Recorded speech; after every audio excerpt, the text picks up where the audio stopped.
बहुत समय पहले कनिका और राधा नाम की दो बहनें अपनी सौतेली माँ सावित्री के साथ रहती थीं।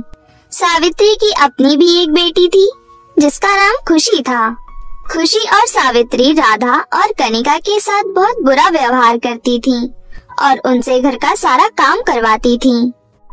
अरे ओ राधा की बच्ची, कहाँ मर गई?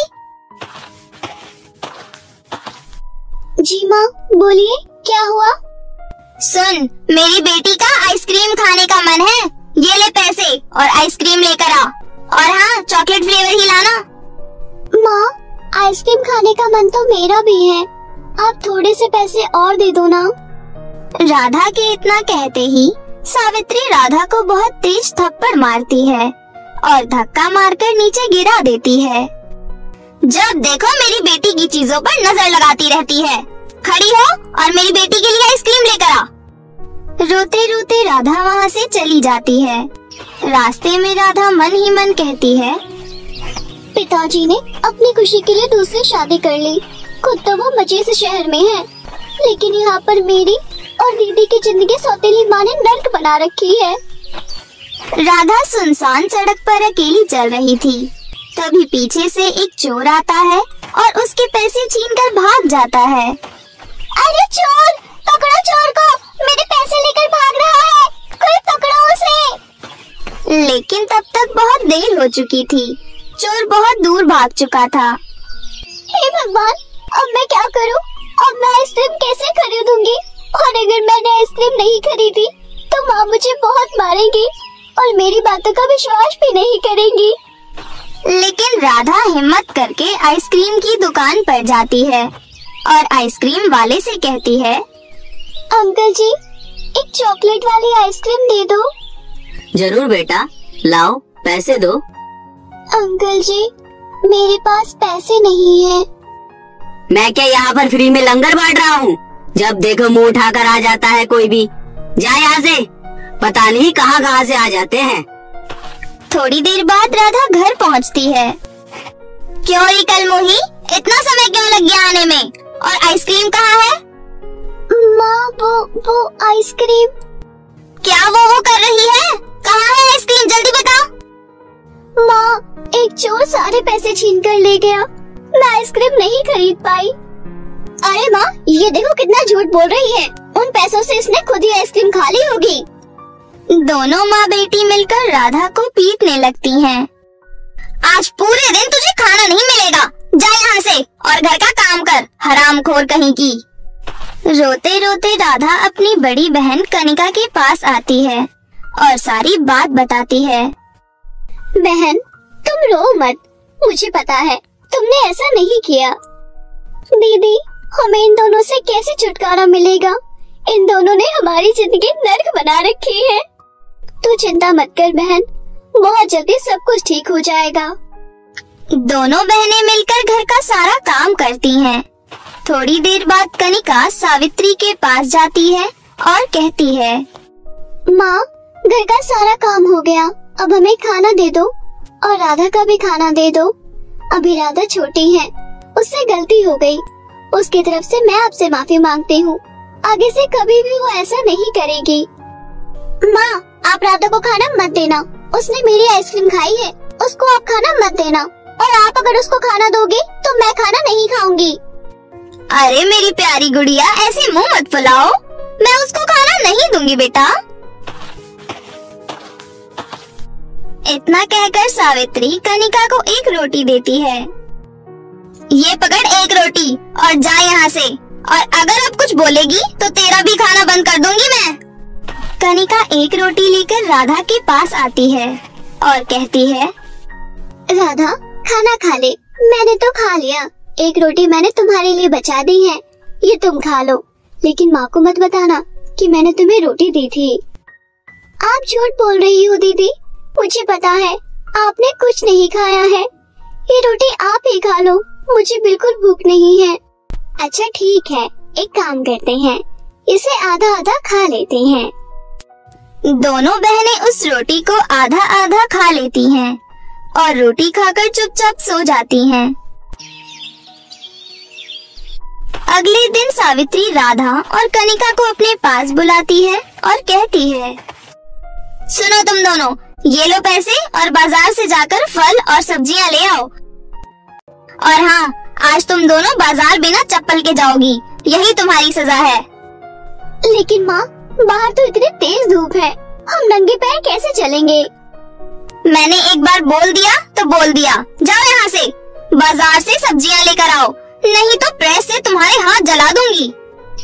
रोते रोते दोनों बहन बाजार चली जाती हैं। बाहर धूप बहुत तेज थी, दोनों के पैर जल रहे थे। दीदी, मेरे पैर जल रहे हैं, मुझसे चला नहीं जा रहा। राधा, तू एक काम कर, इस पेड़ के नीचे बैठ जा, मैं सब्जियां लेकर आ जाती हूँ। तभी कनिका और राधा के पास एक बुढ़िया आती है। अरे बेटे, मुझे चक्कर आ रहे हैं, क्या तुम ये सामान मेरे घर तक छोड़ दोगे? बस थोड़ी ही दूर पर मेरा घर है। आइए दादी, आप हमारे साथ चलिए, हम आपके सामान और आपको घर छोड़ देते हैं। दोनों बहनें बुढ़िया का सामान लेकर बुढ़िया के पीछे पीछे चलने लगती हैं।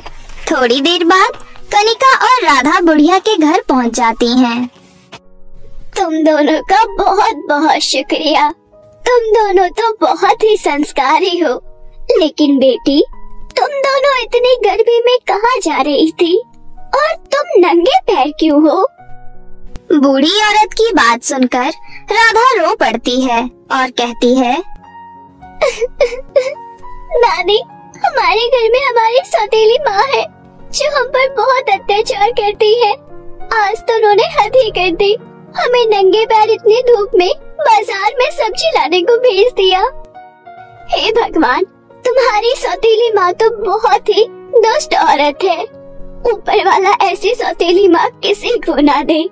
लेकिन तुम दोनों चिंता मत करो, मैं तुम्हारी मदद करूँगी। उसके बाद वो बूढ़ी औरत उन दोनों को एक नदी के पास ले आती है। बेटी, ये सोने और चांदी की चूड़ियों की नदी है। हे जादुई नदी, इन दोनों बहनों की मदद करो। तभी उस नदी से सोने और चांदी की चूड़ियाँ बाहर निकल कर आती हैं। बेटी, तुम ये चूड़ियाँ रख लो, ये सोने और चांदी की जादुई चूड़ियाँ हैं। ये तुम्हारी हर मुसीबत में मदद करेंगी। उसके बाद दोनों बहनें चूड़ियाँ लेकर अपने घर चली जाती हैं। अब जब भी सावित्री राधा और कनिका को मारती थी तो राधा और कनिका बहुत हंसती थी। उन दोनों पर मार का कोई असर नहीं होता था और अब वो दोनों अपनी सौतेली माँ से खाना भी नहीं मांगती थी। वो दोनों सोने और चांदी की चूड़ियों से ही खाना मांगती थी और सोने और चांदी की जादुई चूड़ियों की मदद से घर का सारा काम भी कर लेती थी। माँ, आप देख रही हो ना, आज के लिए दोनों बहनें कुछ ज्यादा ही खुश रहती हैं और अब तो आपसे खाना भी नहीं मांगती और तो और घर का काम भी बहुत जल्दी कर लेती है। हम दोनों इन्हें कितना मारते हैं लेकिन कोई असर ही नहीं है इन दोनों पर। मुझे लगता है कुछ न कुछ गड़बड़ जरूर है। आज से हम दोनों इन दोनों पर नजर रखेंगे। दोनों माँ बेटी छुपकर राधा और कनिका पर नजर रखने लगी। एक दिन राधा और कनिका सोने और चांदी की चूड़ियों से खाना मांगती हैं, तो वो सब सावित्री और प्रिया देख लेती हैं। अरे माँ, इन दोनों के पास तो सोने और चांदी की जादुई चूड़ियाँ हैं। माँ, ये चूड़ियाँ मुझे भी चाहिए। इसके बाद सावित्री और खुशी राधा और कनिका के कमरे में जाती है और उनसे चूड़ियाँ छीन लेती है। इसके बाद खुशी और सावित्री अपने हाथों में चूड़ियाँ पहन लेती हैं, लेकिन चूड़ियाँ पहनते ही उन दोनों को बहुत तेज करंट लगता है। अरे माँ, इन चूड़ियों में तो करंट आ रहा है, बचाओ, कोई बचाओ मुझे। राधा, कनिका, बेटियों मुझे माफ कर दो, हमने तुम्हारे साथ बहुत गलत किया है, रोको ना इनको। सोने और चांदी की जादुई चूड़ियाँ, इन्हें माफ कर दो, इन्हें छोड़ दो। राधा के इतना कहते ही सावित्री और खुशी के हाथों में से चूड़ियाँ निकल जाती हैं। हमें माफ कर दो बेटी, हम आज के बाद तुम्हारे साथ बहुत अच्छा व्यवहार करेंगे। उस दिन से खुशी और सावित्री दोनों राधा और कनिका से अच्छा व्यवहार करने लगी। अब सभी मिलजुल कर हंसी खुशी रहने लगे। बहुत समय पहले की बात है। सोनापुर नामक गांव में 3 बहनें प्रीति, कृति और श्रुति अपनी दादी के साथ रहा करती थी। दादी प्रीति और कृति से तो बहुत ज्यादा प्यार किया करती थी, लेकिन वह श्रुति की तरफ देखना भी पसंद नहीं करती थी। श्रुति अपनी दादी की प्यार की एक झलक पाने के लिए घर का सारा काम करती थी, उनकी हर बात मानती थी, उन्हें कभी कोई शिकायत का मौका नहीं देती थी। लेकिन वह इस सब के बावजूद भी दादी सिर्फ और सिर्फ प्रीति और कृति से ही प्यार किया करती थी। एक दिन वह बहुत सारी शॉपिंग करके लेकर आती हैं और प्रीति और कृति को आवाज लगाती हैं, कृति और प्रीति, मेरी दोनों शहजादी पोतियों, कहाँ हो? जरा बाहर तो आओ।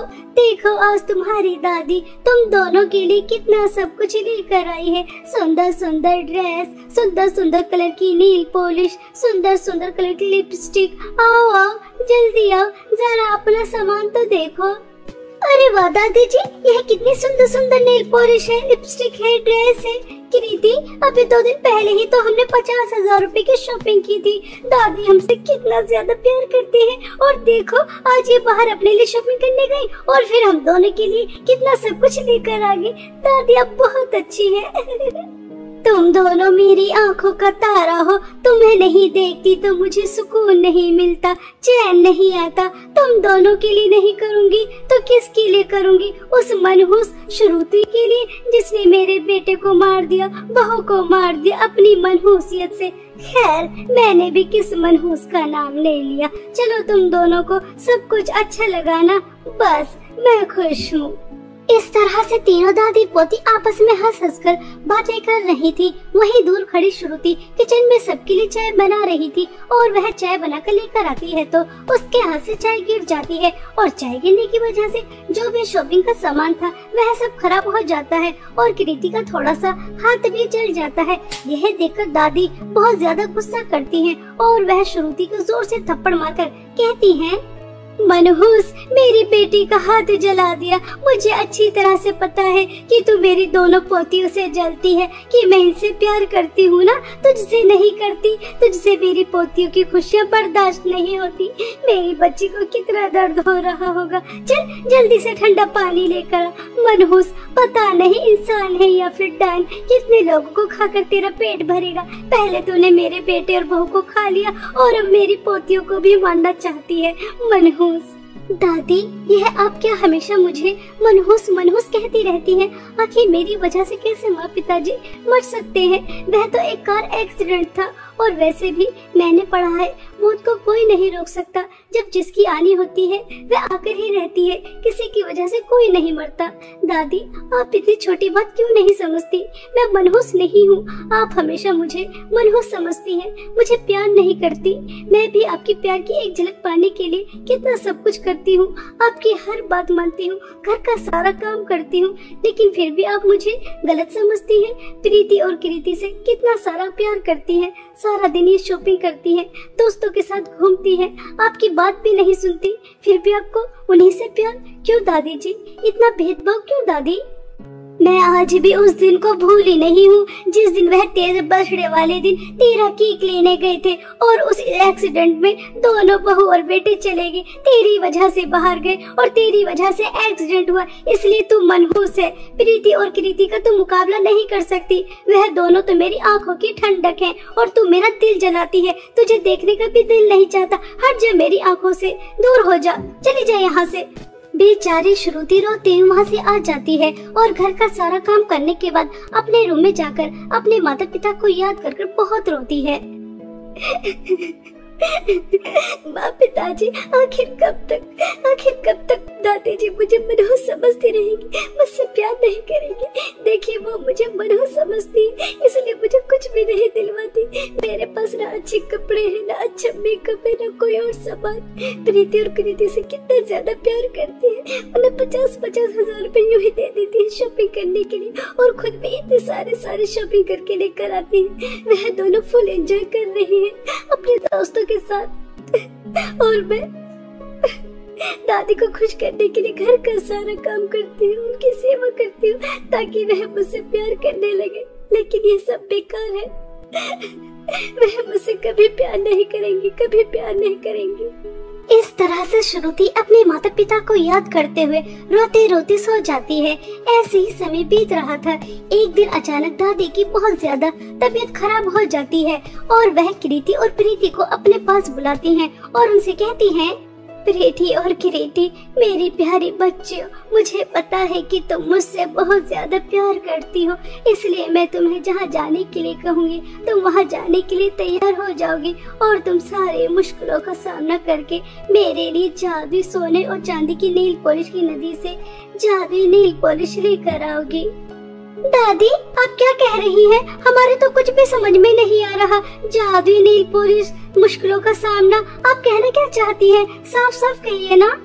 बेटा, मैंने सुना है हमारे गांव के बाहर जो जंगल है उसके पीछे एक पहाड़ है, वहाँ पर जादुई सोने और चांदी की नील पॉलिश की नदी बहती है। अगर तुम वहाँ से जादुई नील पॉलिश लेकर आ जाओगी तो मैं बिल्कुल ठीक हो जाऊंगी। मुझसे चला नहीं जा रहा, मेरे हाथ नहीं उठ पा रहे, उसे लगाते ही मैं बिल्कुल ठीक हो जाऊंगी। क्या बेटा, तुम वहाँ जाकर वह लेकर आ सकती हो? वहाँ जाना इतना आसान नहीं है, तुम्हें मुश्किलों का सामना करना पड़ेगा। अपनी दादी की बात सुनकर कृति और प्रीति घर से बाहर निकल जाती हैं और दादी को ऐसा लगता है कि उसकी दोनों पोतियां उसकी कितनी बात मानती हैं। तुरंत कहते ही वह चली गई, लेकिन बाहर जाकर दोनों बहनें आपस में बातें करती हैं। कृति, दादी बता रही थी वहाँ जाने पर रिस्क है, हमें मुश्किलों का सामना करना पड़ेगा। दादी की तो अब उम्र हो चुकी है, उन्हें चलने की क्या जरूरत? घर का काम करने के लिए वह है ना नौकरानी श्रुति, और बाहर की बागडोर हमने संभाल रखी है। हम दोनों बहन है ना, अब हम उस बुढ़िया के लिए क्यों फालतू में रिस्क उठाएं? प्रीति क्या कहती है? मैं सही कह रही हूँ ना? हमें वहाँ पर नहीं जाना चाहिए। हाँ प्रीति, तो कह तो बिल्कुल सही रही है। और वैसे भी हमारे गांव के जंगल कितने ज्यादा खतरनाक हैं, वहाँ पर कितने खतरनाक सांप और बिच्छू रहते हैं। ना बाबा ना, मैं अपनी जान खतरे में नहीं डाल सकती। अभी मेरी उम्र ही क्या है, मुझे जीना है, दोस्तों के साथ एंजॉय करना है। दादी की तो उम्र हो चुकी है, अब हम उनके लिए अपनी जान खतरे में क्यों डालें? और वैसे भी प्रीति, आज हमारा दोस्तों के साथ पार्टी करने का प्लान है, तो चल हम पार्टी करने चलते हैं। और दादी से आकर झूठ बोल देंगे, ड्रामा कर देंगे कि हम वहाँ पर गए थे, हमें नहीं मिली। और वैसे भी बेचारी हम पर आँख बंद करके भरोसा करती है, हमारी बातों में यूं ही आ जाएंगी। हमसे ये प्यार जो इतना ज्यादा करती है। इस तरह से दोनों हंस हंस कर बातें कर रही थी। यह सारी बातें श्रुति सुन लेती है और वह दोनों के पास आती है और दोनों को एक एक जोर से थप्पड़ मारकर कहती है, प्रीति और कृति, तुम जैसा मतलबी और स्वार्थी इंसान मैंने आज से पहले कभी नहीं देखा। दादी तुमसे कितना ज्यादा प्यार करती है, तुम पर कितना ज्यादा भरोसा करती है, और तुम उन्हें धोखा देने की बात कर रही हो। जिन्होंने तुम्हें इतना प्यार दिया, क्या तुम उनके लिए इतना सा काम नहीं कर सकती? सुन बहन जी, अगर तुझे इतना शौक है ना उस बुढ़िया की मदद करने का, तो तू जाकर लिया जादुई सोने और चांदी की नील पॉलिश की नदी से जादुई नील पॉलिश। हमें कोई शौक नहीं है मरने का उस बुढ़िया की वजह से। वैसे भी उसकी तो उम्र हो चुकी है, हम अपनी जान खतरे में क्यों डालें? चल कृति, हमें देर हो रही है पार्टी में जाने के लिए। ऐसा कहकर प्रीति और कृति वहाँ से चली जाती हैं। तभी श्रुति सोचती है, दादी को मैं इतने दर्द में नहीं देख सकती, उन्हें कितनी ज्यादा तकलीफ हो रही है। मुझे जादुई सोने और चांदी की नील पॉलिश की नदी से जादुई नील पॉलिश लेकर ही आनी होगी, चाहे इसके लिए मुझे कितनी भी कठिनाइयों का सामना क्यों न करना पड़ जाए। मैं मेरी दादी को तकलीफ में नहीं देख सकती। ऐसा सोचकर श्रुति जादुई सोने और चांदी की नील पॉलिश की नदी से जादुई नील पॉलिश लेने के लिए निकल जाती है। उस घने जंगल में उसे एक बहुत खतरनाक भालू नजर आता है जो श्रुति की तरफ हमला करने वाला होता है। तभी श्रुति अपनी जान बचाकर वहां से भाग निकलती है। कुछ दूर और चलने के बाद उसे दो जहरीले सांप मिलते हैं। श्रुति उनसे भी अपनी जान बचाकर निकल जाती है। बहुत मुश्किलों का सामना करने के बाद उसे जादुई सोने और चांदी की नील पॉलिश की नदी मिल जाती है। और जैसे ही वह जादुई सोने और चांदी की नील पॉलिश की नदी से जादुई नील पॉलिश लेने वाली ही होती है, तभी वहाँ पर एक बहुत खतरनाक चुड़ैल आ जाती है और वह श्रुति से कहती है, बेवकूफ लड़की, तूने यहाँ पर आने की हिम्मत कैसे की? क्या तुझे पता नहीं यहाँ आना मना है? यहाँ इंसान आते तो अपनी मर्जी से हैं, लेकिन जाते मेरी मर्जी से हैं। और मेरी मर्जी उस इंसान को भेजने के लिए नहीं होती, उसे खाने की होती है। अब मैं तुझे तलकर, भूनकर, नमक मिर्च डालकर बहुत मजे से खाऊंगी। कोई यहाँ आने की गलती नहीं करता। तूने बहुत बड़ी गलती की है बेवकूफ लड़की, अब मैं तुझे खा जाऊंगी। चुड़ैल जी, आप मुझे पाना चाहती है ना, खाना चाहती है ना, तो खा लेना, लेकिन अभी मुझे मेरी दादी के लिए इस जादुई सोने और चांदी की नेल पॉलिश की नदी से जादुई नेल पॉलिश दे दो, ताकि मेरी दादी इसे लगाकर ठीक हो जाए। वह काफी समय से चल नहीं पा रही, अपने हाथ से खाना नहीं खा पा रही, वह बहुत ज्यादा तकलीफ में है, बहुत दर्द में है। कृपया करके मेरी दादी के लिए जादुई सोने और चांदी की नेल पॉलिश की नदी से जादुई नेल पॉलिश दे दो। मैं आपसे वादा करती हूँ, अपनी दादी को जादुई नेल पॉलिश देकर मैं आपके पास वापस आ जाऊंगी। कृपया करके मेरी मदद करो। वैसे तो मैं इंसानों पर भरोसा नहीं करती, क्योंकि वह भरोसे के लायक नहीं होते, लेकिन तुम्हारी आंखों की चमक, तुम्हारा दर्द मुझे तुम पर भरोसा करने पर मजबूर कर रहा है। ठीक है, तुम इस नदी से एक जादुई सोने की नेल पॉलिश और दूसरी जादुई चांदी की नेल पॉलिश लेकर जा सकती हो। जादुई सोने और चांदी की नेल पॉलिश की मदद से तुम्हारी दादी बिल्कुल ठीक हो जाएंगी, लेकिन जैसा तुमने मुझसे वादा किया है, अपना वादा पूरा करना, ठीक है? चुड़ैल की बातें सुनकर श्रुति खुश हो जाती है और वह जादुई सोने और चांदी की नेल पॉलिश की नदी से जादुई सोने और चांदी की एक एक नेल पॉलिश लेकर घर वापस जा रही थी। तभी रास्ते में उसे कृति और प्रीति मिलती हैं और वह उससे जादुई सोने और चांदी की नेल पॉलिश लेकर घर चली जाती हैं और अपनी दादी से कहती हैं, यह लीजिए दादी, जादुई सोने और चांदी की नेल पॉलिश। हम बहुत मुश्किलों का सामना करके आपके लिए यह लेकर आए हैं। हमारी जान जाने वाली थी, लेकिन हमने अपनी जान की परवाह भी नहीं की और आपके लिए जादुई सोने और चांदी की नेल पॉलिश लेकर आए हैं। यह लीजिए, जल्दी से लगा लीजिए। दादी जैसे ही वह जादुई सोने और चांदी की नेल पॉलिश अपने हाथों और पैरों पर लगाती हैं, तो वह बिल्कुल स्वस्थ हो जाती हैं। उनके हाथ और पैर हिलने लगते हैं। तभी दादी उठने के बाद कृति और प्रीति को जोर से थप्पड़ मारती हैं और उनसे कहती हैं, तुमने क्या मुझे बेवकूफ समझा है? ये बाल क्या मैंने धूप में सफेद किए हैं? मुझे पता नहीं कि यह जादुई सोने और चांदी की नेल पॉलिश अपनी जान पर खेलकर कौन लेकर आया? श्रुति बेटा, आओ मेरे पास आओ। मैंने हीरे को पहचानने में कितनी ज्यादा गलती कर दी। हीरे को पत्थर और पत्थर को हीरा समझ बैठी। प्रीति और कृति, जो भी जादुई सोने और चांदी की नेल पॉलिश की नदी के पास जाता है तो उसकी तस्वीर उसके सामने आ जाती है। श्रुति बेटा, तुमने उस चुड़ैल से वादा क्यों किया? अब तुम्हें अपना वादा पूरा करना होगा। तुमने मेरी जान बचाने के लिए अपनी जान खतरे में डाल दी। मुझे माफ कर दो, मैंने तुम्हें कितना गलत समझा। हो सके तो मुझे माफ कर दो। तुम कितनी अच्छी हो बेटा। दादी कोई बात नहीं, मुझे आपका प्यार मिल गया, मानो दुनिया की सारी खुशियाँ मिल गई। मुझे इस बात का बिल्कुल भी अफसोस नहीं कि अब मुझे मेरी जान देनी पड़ेगी। आप खुश हैं, आप मुझसे प्यार करती हैं, मेरे लिए यही काफी है। श्रुति ऐसा कह ही रही थी, तभी वहाँ पर एक परी आती है और वह श्रुति से कहती है, श्रुति तुम्हें कहीं जाने की जरूरत नहीं है। मैं तो बस जंगल के रास्ते लोगों को परेशान करके चुड़ैल बनकर उनकी परीक्षा लेती हूँ। तुम अपनी परीक्षा में पास हो चुकी हो, तुम बहुत अच्छी हो। अब तुम सारी जिंदगी अपनी दादी के साथ हंसी खुशी रह सकती हो। ऐसा कहकर वह परी वहाँ से चली जाती है। तभी दादी कृति और प्रीति से कहती हैं, प्रीति और कृति बहुत ऐश की काट ली तुमने, अब तुम्हें सीधा करने का समय आ गया। अब तुम दोनों स्टोर रूम में रहोगी, तुम्हारी पॉकेट मनी बिल्कुल बंद। अब तुम बाहर भी नहीं जाओगी, अब घर में रहकर घर का सारा काम करोगी। समझ आ रही है? इसी तरह तुम सीधी होगी।